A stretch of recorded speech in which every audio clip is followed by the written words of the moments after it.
आज तक रेडियो सुनता है सारा जहां।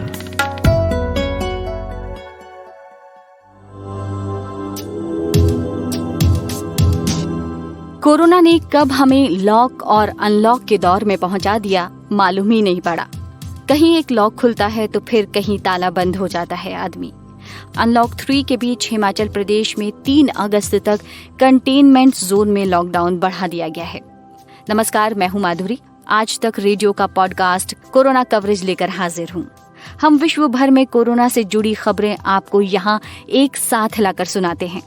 तो आज हम बात करेंगे व्हाइट हाउस के कोरोना टास्क फोर्स के सदस्य डॉक्टर एंथनी फाउची भारत के लिए क्यों कहते हैं कि अगर वैक्सीन तैयार हो गई तो ग्लोब भर में भारत का रोल बड़ा होगा।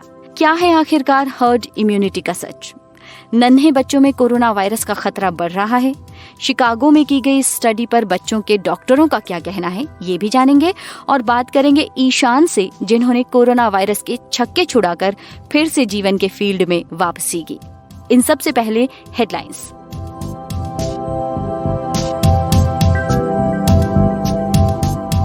कोरोना के पिछले 24 घंटों में 55,000 से अधिक नए मामले सामने आए हैं। संक्रमितों की संख्या 16 लाख को पार कर गई है। 4 राज्यों में 3,45,000 से अधिक सक्रिय मामले हैं, जो देश भर का करीब 63% है। इनमें महाराष्ट्र, कर्नाटक, आंध्र प्रदेश और तमिलनाडु शामिल हैं। देश में सबसे ज्यादा प्रभावित राज्यों की बात की जाए तो महाराष्ट्र में हालात काफी खराब हैं। यहाँ अब पीड़ितों की संख्या 4,11,000 के पार पहुंच गई है। विश्व स्वास्थ्य संगठन ने चेतावनी जारी की है कि कुछ लापरवाह युवाओं की वजह से दुनिया में कोरोना के मामले लगातार बढ़ रहे हैं। विश्व भर में अब तक 1,70,00,000 से ज्यादा लोग कोरोना वायरस की चपेट में आ चुके हैं, जबकि 6,71,000 से अधिक लोगों की मौत हो चुकी है। कोविड-19 के संक्रमितों के मामले में अमेरिका दुनिया भर में पहले, ब्राजील दूसरे और भारत तीसरे स्थान पर है। पूर्व अमेरिकी राष्ट्रपति उम्मीदवार हरमन कैन की कोरोना वायरस से मौत हो गई है। कुवैत कल से अंतर्राष्ट्रीय विमान सेवा शुरू करेगा। भारत सहित 7 देशों बांग्लादेश, फिलीपींस, श्रीलंका, पाकिस्तान, ईरान और नेपाल पर अभी भी पाबंदी रहेगी। बता दें कि दक्षिण एशिया के इन्हीं देशों से कोरोना वायरस के सबसे ज्यादा मामले हैं और अधिकतर मजदूर कामगार कुवैत यहां से ही जाते हैं। कोरोना कवरेज में कल हमने वियतनाम में तेजी से बढ़ते मामलों की बात की थी। आज वियतनाम में कोरोना संक्रमण से पहली मौत रिपोर्ट हुई है। वैक्सीन की बात करें तो ऑक्सफोर्ड यूनिवर्सिटी ने अपने वैक्सीन का ह्यूमन ट्रायल का 3rd फेज शुरू कर दिया है, जबकि जॉनसन एंड जॉनसन भी इस पर काम कर रही है। वहां पहले और तीसरे चरण के ट्रायल्स शुरू हो गए हैं। अब जब वैक्सीन की बात निकली है तो क्यों ना हम उस खबर की बात करें जो कुछ यूं है कि व्हाइट हाउस के कोरोना टास्क फोर्स के सदस्य डॉक्टर एंथनी फाउची ने भारत के लिए कहा है कि अगर वैक्सीन तैयार हो जाती है, प्रभावशाली वैक्सीन, तो ग्लोब भर में भारत का रोल बड़ा होगा। ऐसा किस आधार पर वो कहते हैं, इसके बारे में हमारे साथी सिद्धार्थ ने बात की इंडिया टुडे ग्रुप के विज्ञान से संबंधित खबरों पर नजर रखने वाले ऋचिक मिश्रा से। सिद्धार्थ, अच्छी बात यह है कि फाउची ने इंडिया की तारीफ की है। इसके पहले बिल गेट्स ने भी तारीफ की थी। एंथोनी फाउची और बिल गेट्स दोनों लोग को ये पता है कि भारत के पास जितनी अच्छी फार्मा कंपनीज हैं, वो ग्लोबल लेवल पे बड़े पैमाने पे वैक्सीन्स बना करके उनका प्रोडक्शन कर सकती हैं। अगर आप अभी की सिचुएशन देखें तो जॉन्स हॉपकिंस यूनिवर्सिटी के मुताबिक करीब 1,73,00,000 से ज्यादा लोग जो हैं वो कोरोना वायरस से संक्रमित हैं और करीब 6.25 लोगों की मौत हो चुकी है।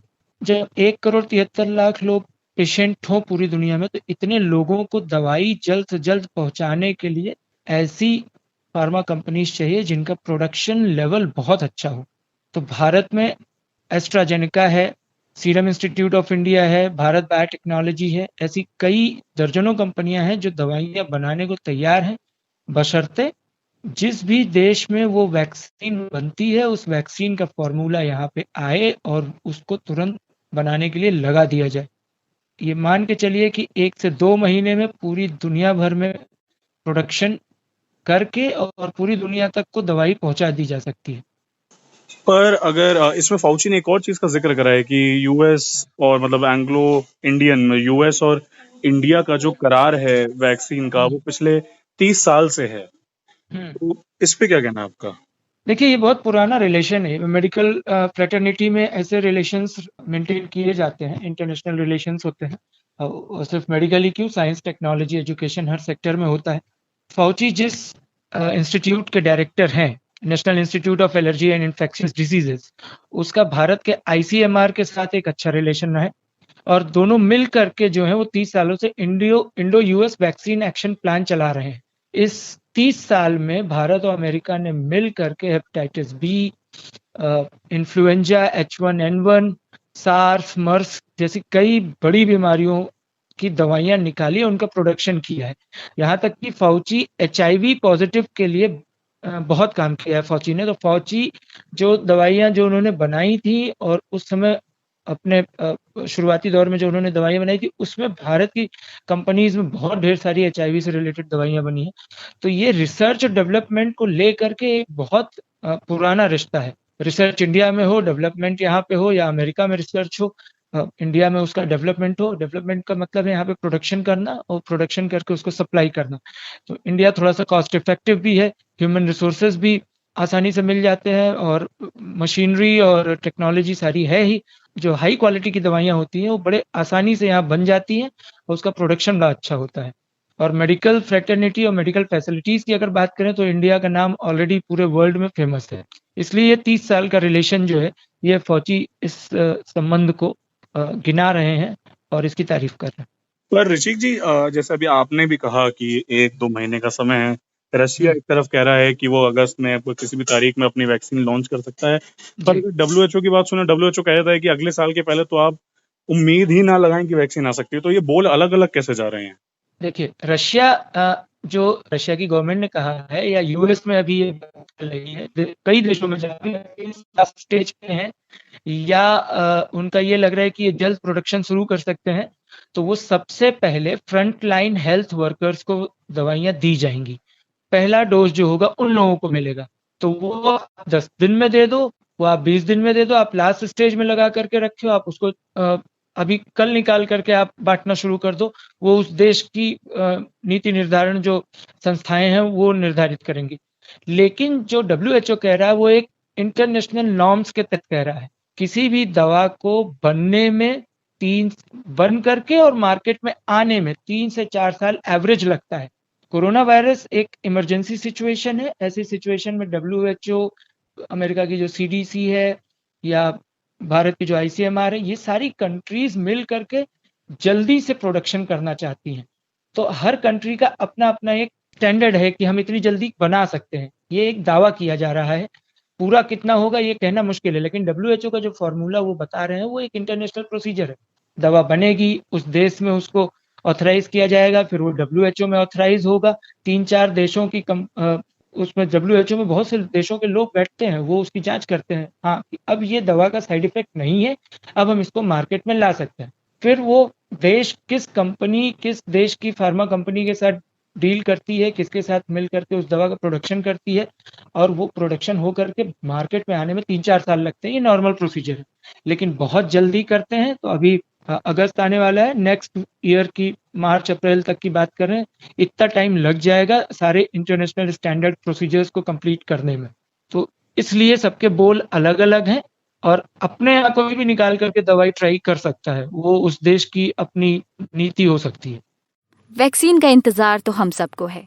कब ये ट्रायल पूरा हो और वैक्सीन आ जाए, हम सब चाहते हैं। उम्मीद की जा रही है। कोरोना के खिलाफ हर्ड इम्यूनिटी बनाने की बात भी आजकल बहुत चर्चा में है। कोई कह रहा है कि ये खुद डेवलप होगी, तो स्वास्थ्य मंत्रालय ने कहा है कि भारत जैसी विशाल आबादी में इसका खुद डेवलप होना मुमकिन नहीं है।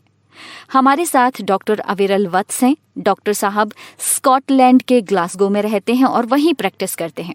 आप बताइए डॉक्टर वत्स, भारत के डेमोग्राफी और स्केल को देखते हुए क्या हम लोग कोरोना से बचाव के लिए हर्ड इम्यूनिटी पर निर्भर रह सकते हैं? मैं संक्षिप्त में इसका उत्तर दूं तो मैं बिल्कुल सहमत हूं स्वास्थ्य मंत्रालय की, जो केंद्रीय स्वास्थ्य मंत्रालय की जो स्टेटमेंट आई है कि हर्ड इम्यूनिटी पर हम निर्भर नहीं कर सकते कोरोना वायरस के बचाव के लिए इंडिया में। उसके लेकिन हमें कुछ कारणों को समझना पड़ेगा। सबसे पहले तो कि हर्ड इम्यूनिटी है क्या। देखिए हर्ड इम्यूनिटी हम उस सिचुएशन को कहते हैं जिसमें कि इनफ पॉपुलेशन जो है वो इस वायरस के अगेंस्ट या किसी भी वायरस के अगेंस्ट इम्यून होती है। वो इम्यूनिटी चाहे वो वैक्सीन के थ्रू आई हो या वो जो इम्यूनिटी है एक बार संक्रमित होने के बाद जो लोग ठीक हो जाते हैं और वो इम्यून रहते हैं उस वायरस के अगेंस्ट, उसके साथ आई हो। तो अगर हम इनफ पॉपुलेशन इम्यून है उस वायरस के अगेंस्ट तो हम कह सकते हैं कि हर्ड इम्यूनिटी बरकरार है। ये जो इम्यूनिटी है वो कुछ एक डेफिनेट या कुछ लंबे समय तक रहनी भी चाहिए, तभी ये हर्ड इम्यूनिटी जो है वो सक्सेसफुल हो सकती है। इसको ये एक स्पेसिफिक नंबर्स हैं जिसको कैलकुलेट किया जाता है कि देखिए जो रफ एस्टिमेट है, फॉर एग्जांपल अगर हम कोरोना वायरस की एग्जांपल लें तो एक थोड़ा सा उदाहरण भी दूं यूके का साथ चलते चलते कि मार्च में ये बोला गया था यूके में कि यहाँ के जो चीफ साइंटिफिक एडवाइज़र हैं यूके गवर्नमेंट के, उन्होंने बोला था कि हर्ड इम्यूनिटी को बनाना एक हमारी स्ट्रेटजी रहेगी कोरोना वायरस के अगेंस्ट। जैसे ही उन्होंने ये बोला था वैसे ही बहुत बड़ा रोष यहाँ पे साइंटिस्ट 500 से ज़्यादा साइंटिस्टों ने चिट्ठी लिखी, पत्र लिखे और ये बात सामने आई कि ये कहना बहुत गलत होगा कोरोना वायरस के लिए कि हर्ड इम्यूनिटी हमारा एक हथियार होगा इसके खिलाफ, क्योंकि ये फैलती बहुत ज़्यादा है और ये घातक बहुत ज़्यादा है, तो ये ठीक अप्रोच नहीं होगी। उसका मतलब ये था कि जो एक रफ एस्टिमेट किया गया था कि 60% के लोग 60% के करीब लोग जब तक इससे संक्रमित नहीं हो जाते तब तक हम हर्ड इम्यूनिटी इसकी बना नहीं सकते इसके अगेंस्ट, कोरोना वायरस के अगेंस्ट। 60% अगर हम लें, अगर हम भारत की एग्जांपल भी इसमें जोड़ें तो 60% भारत के अगर लें तो 1.3 बिलियन जो हैं उसका लें तो 60% उसका तकरीबन 78 करोड़ 78 करोड़ हो जाता है। अगर हम 78 करोड़ की फर्टिलिटी लें, मोर्टेलिटी लें, अगर मान लीजिए minimum one of the minimum rate लें तो 1% भी लें कि उसमें से मौतें हो जाएंगी, तो 78 करोड़ में से 1% मौतें होती हैं तो 78 लाख मौतें होती हैं। तब जाकर हम कह सकते हैं कि हमें हर्ड इम्यूनिटी जो है वो प्राप्त हो रही है इसके अगेंस्ट। तो ये बहुत ही भयानक क्या कहें हम कि कॉस्ट हमें पे करनी पड़ेगी अगर हम उसको एज अ स्ट्रेटजी लेकर चलते हैं। हर्ड इम्यूनिटी का इस्तेमाल क्या है और ये किस काम आती है डॉक्टर साहब? जी, देखिए हर्ड इम्यूनिटी का जो फ़ायदा है सोसाइटी को, कम्युनिटीज़ को, वो इस तरह होता है कि बहुत ऐसे लोग होते हैं जो इम्यूनिटी डेवलप नहीं कर सकते, जिनकी इम्यूनिटी बहुत लो होती है, वो कई दूसरी बीमारियों से वो ग्रस्त होते हैं, जैसे ऑटो इम्यून डिजीज़ हो सकती हैं उनको, कैंसर के पेशेंट्स हो सकते हैं और कई बीमारियों के कारण उनकी इम्यूनिटी लो हो सकती है, उनको हम वैक्सीन भी नहीं दे सकते और वो इन वायरसेस के अगेंस्ट फाइट भी नहीं कर सकते। और बहुत लोग हैं जो वैक्सीन लेना भी नहीं चाहते, तो वो लोग भी हमेशा ससेप्टेबल रहेंगे। तो ऐसे बहुत लोग होते हैं जिनको हमें बचाना भी होता है क्योंकि हमें जानें बचानी है, और दूसरा कि हमें जो वायरस का फैलाव है वो भी रोक के रखना होता है। तो ये जो हर्ड इम्यूनिटी है स्पेशली इस चीज़ के काम आती है कि जब इनफ लोग इम्यून होते हैं तो जो इसका जो चेन ऑफ स्प्रेड है वायरस का उसको डिसरप्ट करती है। उसका मतलब ये है कि जैसे वायरस ने एक इम्यून इंसान में प्रवेश पाया, तो या तो वो जो वो इंसान है, क्योंकि वो इम्यून है, उसमें एंटीबॉडीज़ बनी हैं, या तो वो खुद ठीक होकर बनी है, या वो जब वैक्सीन के थ्रू बनी है तो वो उस वायरस को लड़कर उसी इंसान में ख़त्म कर देगी, वो आगे नहीं बढ़ेगी। तो इस तरह से जो डिसरप्शन है वायरस के स्प्रेड का जो चेन है वो किया जाता है हर्ड इम्यूनिटी के साथ, और इस फैलाव को उन लोगों तक नहीं पहुंचने दिया जाता जिनको हम इम्यून कर ही नहीं सकते। दूसरा ये है कि जब हम इनफ लेवल पर ये हर्ड इम्यूनिटी बना लेते हैं, जैसे हमने मान लीजिए एक शहर में बना ली और फिर स्टेट में बना ली, देश में बना ली और फिर पूरी दुनिया में हर्ड इम्यूनिटी बना ली, तो हम वायरस को पूरी तरह से मिटा भी सकते हैं, इरेडिकेट कर सकते हैं, क्योंकि वायरस को फैलने का कोई तरीका नहीं मिलता। जैसे ही वो किसी भी शरीर में जाती है, जिस शरीर में जाती है वहीं पे वो मारी जाती है, तो हम उसको ख़त्म भी कर सकते हैं। तो ये एक इसका फ़ायदा होता है और इस तरीके से ये कारगर हो सकती है। शुक्रिया डॉक्टर साहब। तो ये थे डॉक्टर अविरल वत्स। क्या बच्चे कोरोना के प्रति बहुत ज्यादा संवेदनशील हैं? ये सवाल सभी माँ बाप के ज़हन में सबसे ज्यादा खलबली मचाता है। फिर अगर कुछ रिसर्च ऐसी सामने आ जाए कि 5 से 10 साल के बच्चे तो बड़ों के मुकाबले वायरस को ज्यादा जगह देते हैं पनपने की, तो डर लगता है ना। चलिए बच्चों के डॉक्टर के पास चलते हैं। डॉक्टर वैभव है मेरे साथ। डॉक्टर साहब ये बताइए कि क्या कहती है शिकागो के एक जर्नल में छपी ये रिपोर्ट, कितनी संभावना है ऐसी कि बच्चों में ज्यादा पनप सकता है कोरोना का वायरस? जी हाँ, बिल्कुल। ये स्टडी मैंने भी पढ़ी है और ये स्टडी शिकागो में हुई है, जिसमें उन्होंने ये पाया कि जो बहुत छोटे बच्चे होते हैं उनकी नाक में और अपर रेस्पिरेटरी ट्रैक्ट में काफी 10 से 100 गुना अधिक कोरोना वायरस का जेनेटिक मटेरियल पाया गया। मुझे ऐसा लगता है कि मैं पूरी तरीके से सहमत तो नहीं हूँ इस स्टडी से, क्योंकि ये काफी कम बच्चों पे की गई है ये स्टडी। लेकिन इसमें ऐसा है कि ये बात सच है कि छोटे बच्चों में फैलने की संभावना अधिक होती है, एक दूसरे को फैलाने की संभावना भी अधिक होती है। ऐसा इसलिए होता है कि ऐसा देखा गया है कि छोटे बच्चों में इसके लक्षण सामने नहीं आते, लेकिन उनको कई बार इन्फेक्शन होता है। तो उसमें ऐसा है कि ऐसे बच्चे जो हैं उनको दूसरों को कोरोना फैलाने की संभावना अधिक है। दूसरा, छोटे बच्चे जो होते हैं वो सावधानी भी उतनी नहीं रख पाते जितने बड़े लोग रख सकते हैं, तो इसलिए भी वो अधिक फैला सकते हैं। और डॉक्टर वैभव, क्योंकि आप तो रोज ही छोटे बच्चों को देखते हैं, उनका इलाज करते हैं, तो आपको क्या लगता है कितने ऐसे केसेस आ रहे हैं, कितने ऐसे मामले आपके सामने आ रहे हैं जिसमें बच्चे कोरोना से प्रभावित हैं? भारत की बात कर रही हूँ। बिल्कुल बिल्कुल, जो छोटे बच्चे हैं उनमें भी कोरोना वायरस का इन्फेक्शन हो रहा है, उनमें लक्षण भी दिख रहे हैं। लेकिन ऐसा होता है कि अगर हम बड़े लोगों से कंपेयर करें, एडल्ट से कंपेयर करें, तो उनकी तुलना में छोटे बच्चों में उतना ज्यादा नहीं देखने को मिल रहा। भारत में भी अभी और स्टडीज हो रही हैं, कुछ स्टडीज हो भी गई हैं, तो उनमें ऐसा देखा गया है। उसके लिए अभी पूरी तरीके से बताना तो संभव नहीं है, पर छोटे बच्चों में ऐसा देखा गया है कि जो रिसेप्टर्स होते हैं जिनपे कोरोना वायरस काम करता है, जिनपे वो रिसेप्टर्स उतने डेवलप नहीं होते छोटे बच्चों में। दूसरा, उनकी इम्यूनिटी भी अच्छी होती है, लेकिन फिर भी उनमें कोरोना वायरस इन्फेक्शन हो सकता है। पर उनमें लक्षण अगर प्रकट नहीं होंगे तो पता भी नहीं चलेगा, लेकिन वो एक दूसरे को फैलाएंगे फिर उसको। तो इसलिए बच्चों की सुरक्षा भी महत्वपूर्ण है और सतर्क रहने की जरूरत भी है। कम से कम जब तक वैक्सीन आ जाए तब तक तो काफी ध्यान रखने की जरूरत है। जी, और सीजनल फ्लू का खतरा भी बढ़ता जा रहा है, तो आपको क्या लगता है ऐसे में कि किस तरह से हमें ध्यान रखना चाहिए बच्चों का? बिल्कुल बिल्कुल, तो उसमें ऐसा होता है कि जब जैसे ही पहली बारिश हो जाती है उसके बाद यूजुअली ओपीडीज में और हॉस्पिटल्स में जो नॉर्मल जो वायरल इन्फेक्शन होते हैं उनके बच्चे खांसी जुकाम और बुखार को लेके भी काफी आने लग जाते हैं और वो इन्फेक्शन भी काफी बढ़ जाते हैं। तो ऐसे में जो कोरोना वायरस होता है और जो नॉर्मल फ्लू होते हैं उनमें एक ही तरह की सावधानी रखने की जरूरत है, कोई अलग सावधानी रखने की जरूरत नहीं है। उन नॉर्मल वायरसेस से बचने के लिए भी हमें साफ सफाई रखना, हैंड वॉश करना, हाथों को साफ रखना और खाने में अच्छी चीजें खाना जिनसे इम्यूनिटी अच्छी रहती है, बस वही सब करने की जरूरत है, अलग से कुछ करने की जरूरत नहीं है। जी हाँ, और अब एक कहानी जिसने डर के आगे जीत है को साबित कर दिखाया, कोरोना से जंग जीत ली। ये हैं ईशान। अस्पताल में काम करते थे, तभी कोरोना हुआ।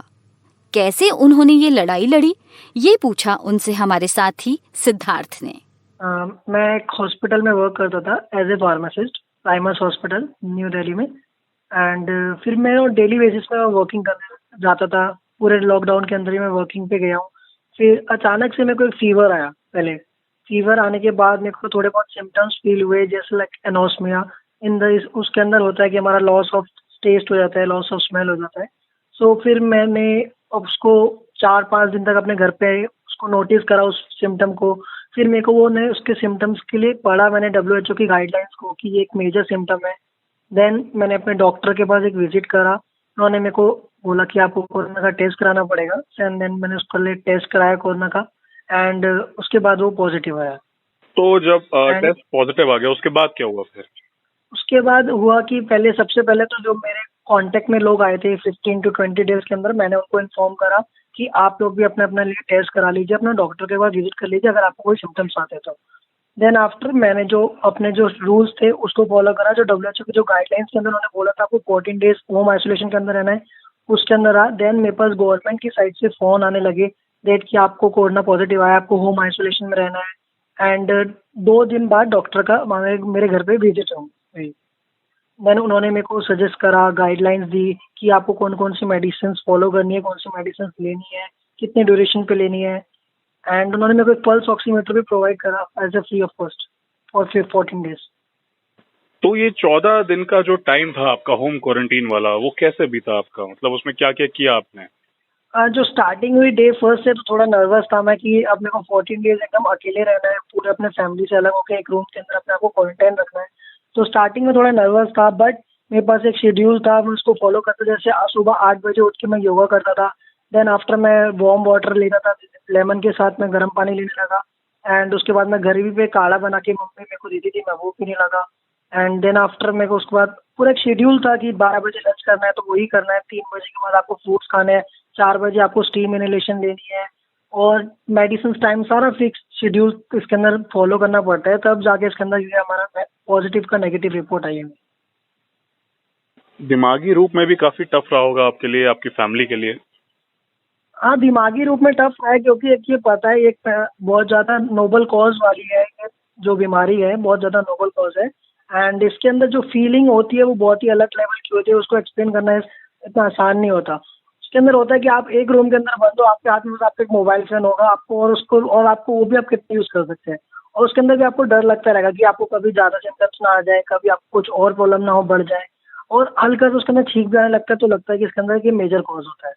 सो इसके रिगार्डिंग ये आपको बहुत अलग सा फीलिंग होने लग जाता है इसके अंदर। इसके अंदर जो मेजर आपको जो सिम्टम होगा, स्टार्टिंग में आपको फीवर ही रहेगा, उसके बाद फीवर के बाद ना आपको 3-4 दिन फीवर रहेगा, उसको आप मेडिसिन ले लोगे तो आपको लगेगा आप ठीक हो गए हो। बट जो इसके जो मेजर सिम्टम है वो आपको बाद में आएंगे। जैसे कि मेरे को पहले स्टार्टिंग में 4 दिन फीवर आया, उसके बाद मेरे को एनोस्मिया 3-4 दिन बाद फील हुआ।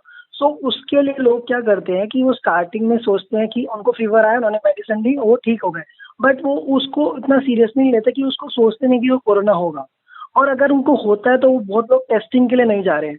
एंड मैं आपको बताना चाहूँगा यही एक मेजर कॉज है कि लोगों की इतनी डेथ हो रही है, क्योंकि लोग इसको स्टार्टिंग में सीरियसली नहीं ले रहे, जब उनको ज़्यादा प्रॉब्लम होता है तब वो हॉस्पिटल जाते हैं।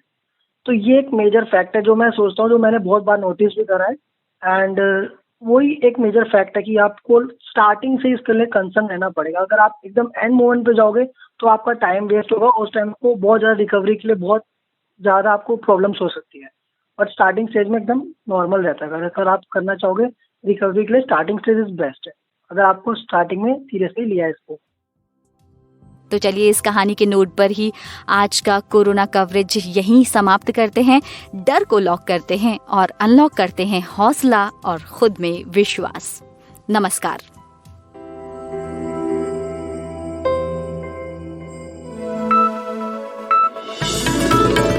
खबरों की हलचल और देश विदेश का मिजाज आप सुन रहे हैं आज तक रेडियो।